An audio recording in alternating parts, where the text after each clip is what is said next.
రాష్ట్రంలో ఉన్న రైతుల సమస్యలు తక్షణమే పరిష్కరించాలని కాంగ్రెస్ పార్టీ ఆధ్వర్యంలో పెద్దపల్లి జిల్లా గోదావరి ఖని ప్రధాన చౌరస్తాలో నిరసన దీక్ష ప్రారంభించారు.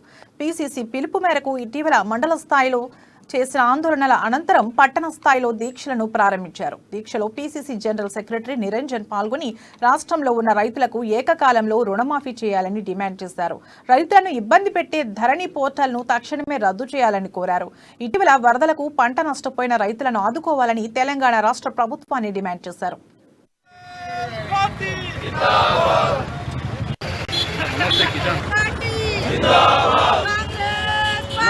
జరుగుతూ ఉన్నది. ఈ రోజు ఏదైతే తెలంగాణ రాష్ట్ర సమితికి సంబంధించిన ప్రభుత్వం ఉన్నదో 2 సార్లు అధికారంలోకి వచ్చే తరుణంలో రైతులకు ఏకకాలంలో రుణమాఫీ చేస్తామని చెప్పేసి మోసపు మాటలు చెప్పి అధికారంలోకి రావడం జరిగింది. రెండోసారి అధికారంలోకి వచ్చిన తర్వాత కొత్తగా ధరణి పోర్టల్ అనే ఒక కార్యక్రమం తీసుకొచ్చి ఈ రోజు పేద బడుగు రైతులందరికీ కూడా నోట్లో మట్టి కొట్టే విధంగా మొన్న పెద్దపల్లిలో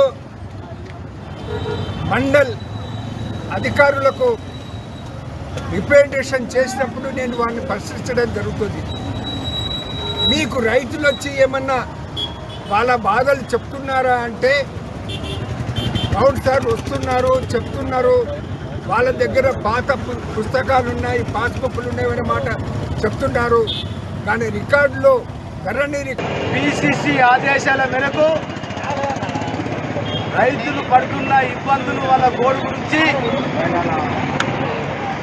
ఈ తెలంగాణ రాష్ట్రానికి సంబంధించిన సిఎస్ సోమస్